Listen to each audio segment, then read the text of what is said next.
Environment और experience एक इंसान को रचता है। तो अगर राजेंद्र यादव होने का मतलब आपसे पूछूं, आपकी पृष्ठभूमि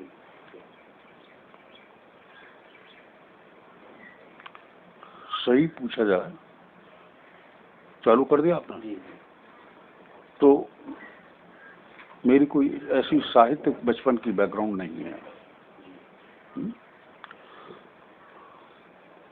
और ये जो वातावरण मुझे साहित्यिक मिला वो आगरा आने के बाद मिला। जब आप बीए कर रहे थे तो हमारे कुछ मित्र थे जो कवि थे, लिखते थे, कुछ पढ़ते थे, साहित्यिक बातचीत, आलोचक थे। तो उनके बीच मुझे साहित्यिक वातावरण मिला। इससे पहले तो मेरा जो भी कुछ था मेरा अपना व्यक्तिगत था। अपने ढंग से मैं पढ़ता था, अपने ढंग से सोचता था, लिखता था। तो कह सकते हैं कि वो एक फॉर्मेटिव पीरियड होता है, एक निर्माण का युग होता है, वो वही रहा। और वहीं से मैंने अपने लेखन के लिए भोजन और मानसिकता बनाई। 21 साल की उम्र में आपने पहला उपन्यास लिख दिया था? हाँ, 20-21 वर्ष का था तो मैं लिख चुका था। ये कहते हैं सर, लेखक और कलाकार लोग आने वाले समय को जान लेते हैं। मैंने बचपन से पढ़ा, सुना, जाना, तो कहीं उसी का वो देखो ये सब कॉन्शियसली कि हम अगले लोगों को प्रभावित कर रहे हैं, ये सब नहीं होता। सिर्फ अपनी ज़रूरत और अपनी इच्छा या उस समय की जो मानसिकता है उसमें चीज़ें बनती हैं। वो आगे वाले लोग उसे कैसे परिभाषित करते हैं वो दूसरी बात है, वो उनकी बात है। सिनेमा देखते हैं? हाँ, सिनेमा देखता था मैं। अच्छी फिल्में मैंने सब देखी उस समय की जो प्रसिद्ध हैं। और उस समय कि अगर मैं याद करता हूँ तो किशोर साहू की फिल्में मुझे वो बहुत अच्छी लगती थी। आज सर बाकी आज दिनचर्या उससे क्या रहता है आपका? आज तो दिनचर्या दूसरी तरह की है।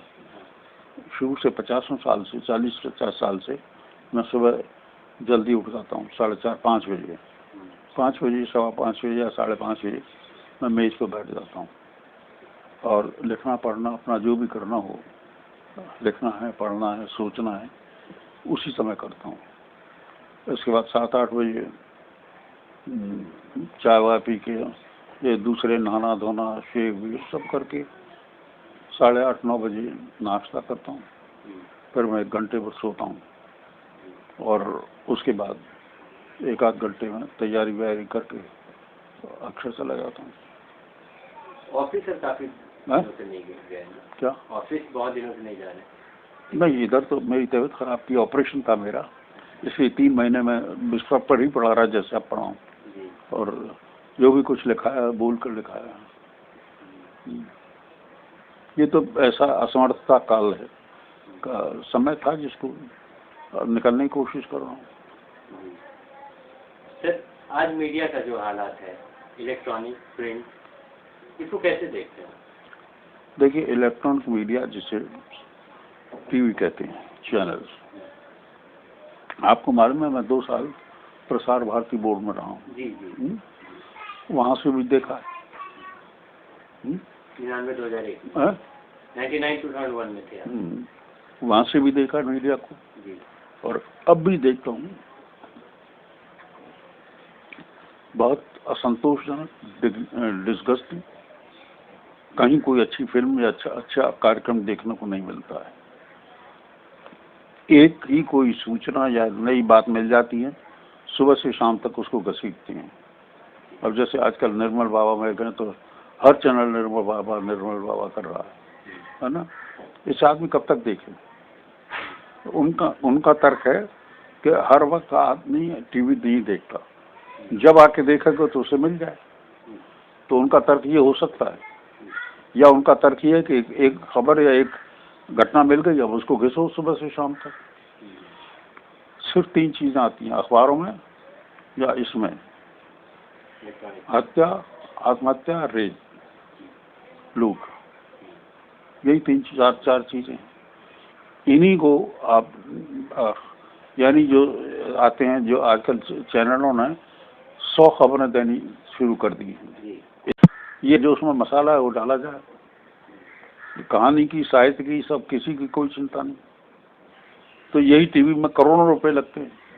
यानी अगर आपके पास 1500 करोड़ रहे तब तो टीवी चैनल चलाइए, क्योंकि आपको उसमें 2 साल नुकसान बर्दाश्त करने की हिम्मत होनी चाहिए, 10-20 करोड़ फूकने की। और फिर इसके बाद ये कि हमारा टीआरपी बढ़े, हमें विज्ञापन मिले, होड़ विज्ञापनों की है। तो कभी कभी कोई चीज़ देखते हैं तो समझ में नहीं आता कि विज्ञापन देख रहे हैं या वो देख रहे हैं। 10 मिनट का, 5 मिनट का वो सूचना कहानी है और 10 मिनट का विज्ञापन, और विज्ञापन भी वही होते हैं। तो ये बहुत ही एक तरह की रचनात्मकता के लिए बहुत ही घातक चीज़। अखबारों में सर आपको लगता है कि संपादक जैसा अब कोई चीज़ बचा नहीं? हाँ, संपादक हैं कुछ, कई ओमतालवी जैसे संपादक हैं, ऐसा नहीं है कि जो संपादक अपने को असर नहीं करते और अपना ढंग से नहीं चलाते। पर दैनिकों में ज़्यादा नहीं है। अंग्रेजी में है, अंग्रेजी में उन संपादकों का नाम है, पोजीशन है। अब 1 दर्जन संपादक ऐसे हैं जिनके नाम पर अखबार चलते हैं। हिंदू जैसा हुआ है। हिंदू जैसा, हिंदू मेरा बहुत प्रिय अखबार है। न्यूज़ चैनल कोई प्रिय है सर? है न्यूज़ चैनल कोई प्रिय या कोई एंकर? अर्णव गोस्वामी इस समय जरा ज़्यादा लाइमलाइट में आ रहे हैं। अन्ना को जैसे कवर किया मीडिया ने और फिर हाशिए पर भी कर, उनको तो हंगामा चाहिए भाई। टीवी वालों को इससे मतलब नहीं है। आपने देखा कि अच्छी खबर है, बुरी खबर है, जैसे कमिटमेंट कुछ नहीं है। अन्ना है तो अन्ना ही अन्ना हो गया। आपने सर, आप हिंदी साहित्य का क्या भविष्य देख रहे हैं? मेरे भविष्य से साहित्य का थोड़ी होता है। हाँ। जो अब हमारे समाज का, जाति का और संस्कृति का भविष्य होगा वो साहित्य का होगा। इस तरह से भविष्य नहीं होता। फेसबुक या ब्लॉगिंग में लगता है हिंदी को नहीं, ब्लॉगिंग मुझे भाई मेरी सीमा हो सकती है। तो मुझे लगता है कि ये एक पैरेलल धारा है, चलेगी या नहीं चलेगी मैं नहीं कह सकता, क्योंकि ब्लॉगिंग अभी जन सामान्य का, साधारण पाठक या दर्शक का वो कार्यक्रम में नहीं आई है। बहुत से लोग हैं, मुश्किल से हजारों में 5 लोग या 2 लोग होंगे जो ब्लॉगिंग करते होंगे या पढ़ते। आपने सर अनुवाद पे भी बहुत काम किया है, रशियन और विदेशी अन्य भाषाओं में, तो वो उसका कैसा अनुभव रहा? देखिए, उसका अनुभव यह है, मेरा पर्सनल पूछूं, क्योंकि मुझे अलग अलग भाषाओं के अनुवाद करना पड़ते हैं, कि की है मैंने। जैसे रूसी का साहित्य का बहुत किया है, और उसके फ्रेंच और दूसरे, ये सब अंग्रेजी के माध्यम से आते हैं, है ना। अंग्रेजी के माध्यम से किया। दूसरी उन भाषाओं को, मूल भाषाओं को मैं नहीं जानता। तो नेचुरली मन में एक असंतोष और क्षोभ बना रहता है कि हो सकता है कि ये जो बात मैं लिख रहा हूँ ये मूल में ना हो, या पता नहीं किस तरह से अंग्रेजी वाले ने क्या अत्याचार किए या किस तरह किया, क्या मालूम। हम मानकर चलते हैं कि अंग्रेजी में प्रामाणिक है, तो नहीं है। ओरिजिनल भाषा जानने वालों ने अक्सर ही असंतोष व्यक्त किया है कि ये अंग्रेजी में सही अनुवाद नहीं हो रहा। मेरे दोस्त थे लोठार लुत्फ से, मैं काफका को पढ़ रहा था, उन्होंने उठा के किताब फेंक दी कि आप अंग्रेजी में काफका को मत पढ़िए। मैं क्या करूं?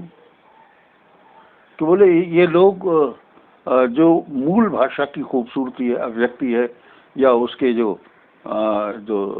वहाँ शक्तियाँ और तंजपन जिसे कहते हैं, वो नहीं ला सकते।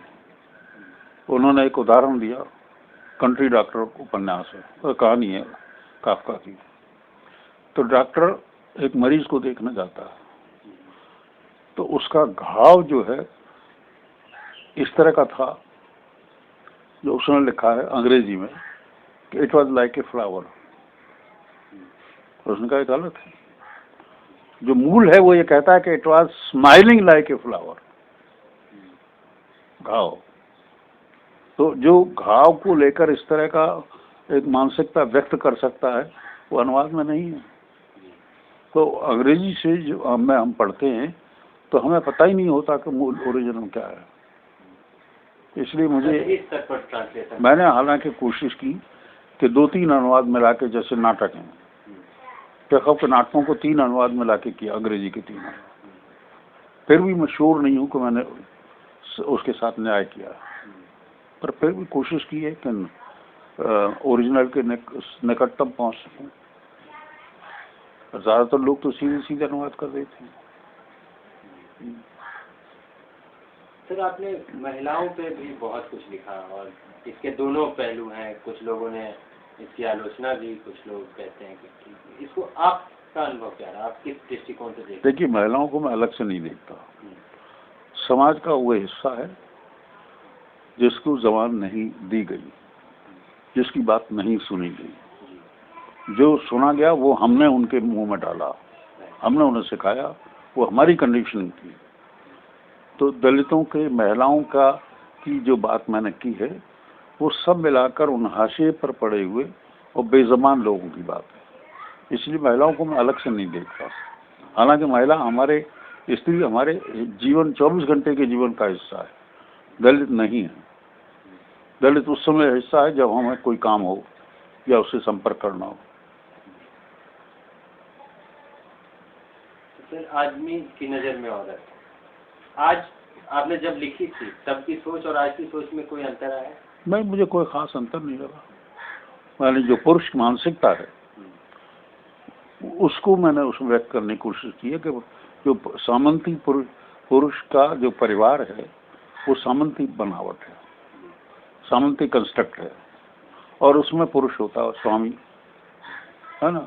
वो औरत को जिस तरह देखता है, वो जैसे दलित को जिस तरह देखता है, एक मालिक जो है, जो एक दलित को इस तरह से नहीं देखता जैसे हम बराबर के आदमी को देखते हैं।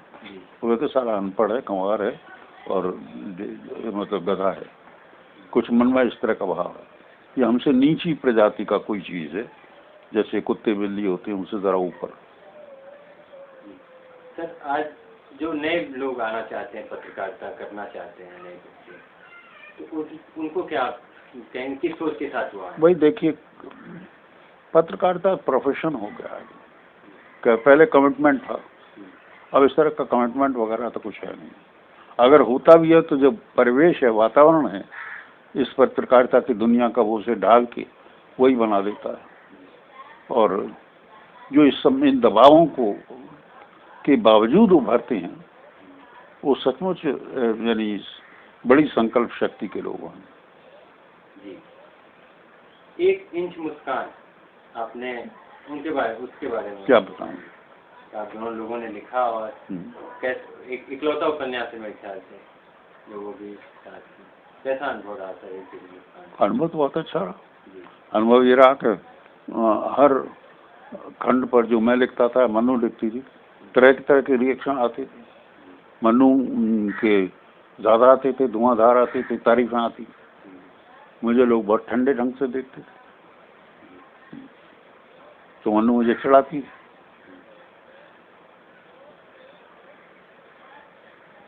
पर ये अच्छा, बहुत अच्छा एक्सपीरियंस था। अनुभव के लिए लिखने के, मैं चलिए टिटोली से। और सर, कोई जो छूट गया हो, कुछ खास आप कहना चाहें? बस ये है कि मीडिया में साहित्य नहीं है, विचार नहीं है। मेरी तकलीफ ये है कि कम से कम ये सरकारी मीडिया में हम लोगों ने कोशिश की कि नुकसान और फायदे तो सरकार को देखना नहीं चाहिए। पता नहीं कितनी स्कीम है जिनमें करोड़ों रुपए का घाटा होता है। ये घाटा नहीं कहना चाहिए, करोड़ों रुपए लगाए जाते हैं।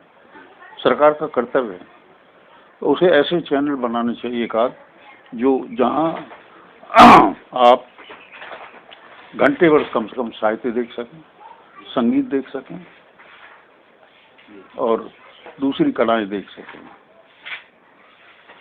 यहाँ कोई नहीं, और उसमें विज्ञापनों का इंटरफेरेंस नहीं होना चाहिए।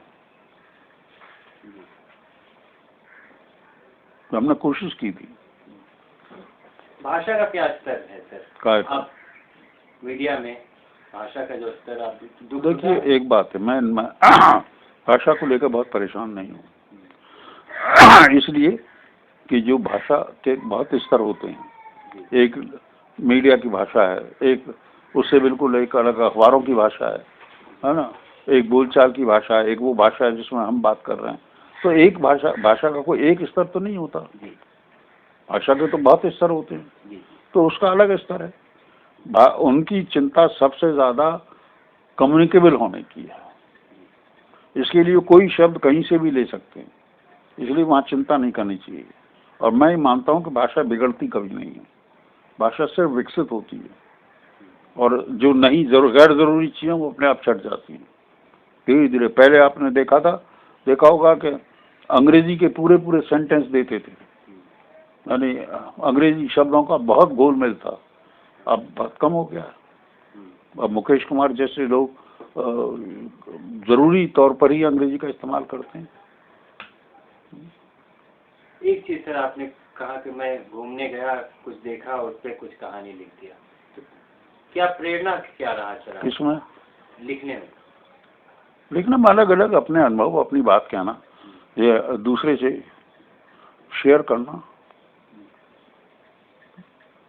अरे आपके साथ आप जाते हैं, जंगल में गए, कहीं गए, कोई दुर्घटना हो गई, कहीं कुछ देख लिया आपने, तो आप बताते हैं कि नहीं दोस्तों को आके कि आज हमारे साथ ये हुआ, आज हमने ये देखा। तो बस यही है कि आज हमने ये महसूस किया, सारे की बहुत स्वाभाविक इच्छा है अपने अनुभव को बांटना। उसी स्वाभाविक इच्छा का परिणाम साहित्य और कला है। कामयाबी को कैसे देखते हैं? सफलता को कैसे देखते हैं? सक्सेस को? सफलता, देखो सफलता एक बात कहूँ, सफलता के 20 कारण होते हैं। जिसे कहते हैं कि सफलता के 10 बाप होते हैं, जो कहते हैं कि मैंने इन्हें ये मदद की थी, मैंने ये मदद की थी, यहाँ सफल हुआ सब। असफलता में पूती मर जाती है। असफलता का कोई जिम्मेदार नहीं होना चाहता। अगर मैं मान लो कहीं असफल हो जाऊं तो ये कहने वाले तो मिल जाएंगे, हमने पहले ही कहा था कि साले ये मत कर, है ना, पर उसकी जिम्मेदारी कोई नहीं लेता। सफलता की सब जिम्मेदारी लेना चाहते हैं,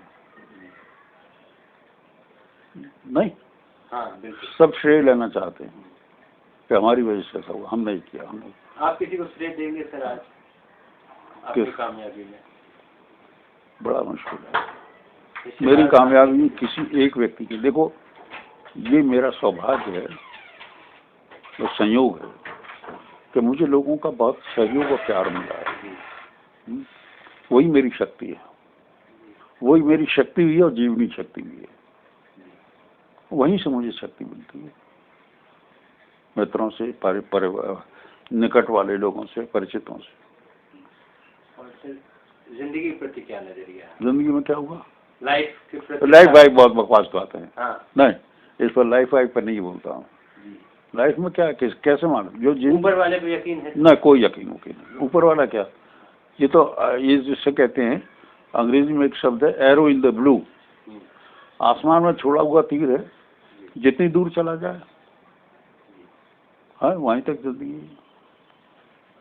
उसका कोई निश्चित, ये थोड़ी एक लक्ष्य पर मारा गया तीर है, बस बहुत हो गया,